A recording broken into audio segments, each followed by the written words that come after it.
New at 10 and exclusively on Way 31, heartbreak for a Huntsville family after their dogs were hit by a car on Rogers Drive. They say one of the dogs was killed and the other injured.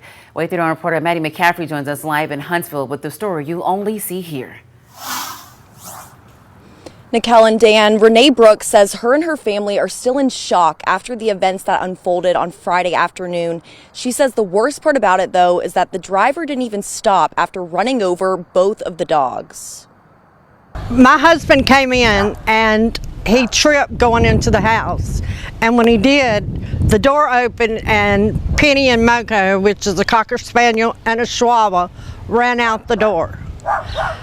Before he could even turn around, a neighbor came up and told him they'd been hit. Renee and her husband say they walked out of their house to find their Chihuahua, Moko, dead, and their Cocker Spaniel, Penny, fighting for her life.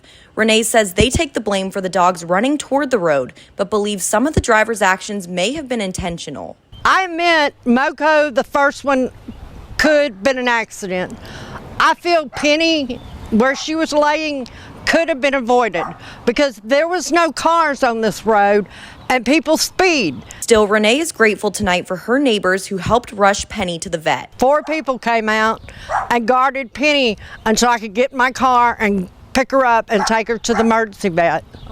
And even one guy we didn't even know stopped his motorcycle, wrapped Moko up, which is my Chihuahua, in a blanket that's a deceased dog, and brought him to us so we could bury him. Frances Akridge is a neighbor and a friend of Renee's. She also happens to be a former Huntsville City Council member. She says she's not surprised this happened with the way people drive in her neighborhood. If I had a nickel for every time I had to talk to special operations or the police chief about speeding and the traffic engineer, I would have been rich. Akridge says she's been pleading for years with the city to add flashing speed limit signs and speed bumps to Oakwood Avenue and surrounding streets for years, but doesn't think anything will change until it's too late.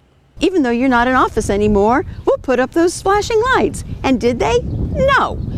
Now, what's it take? It takes a dead dog and an injured or dead child? Be proactive. And both Renee and former council member Akridge hope that this tragic incident encouraged drivers to stop speeding. As for Penny, she has a hip surgery scheduled for tomorrow.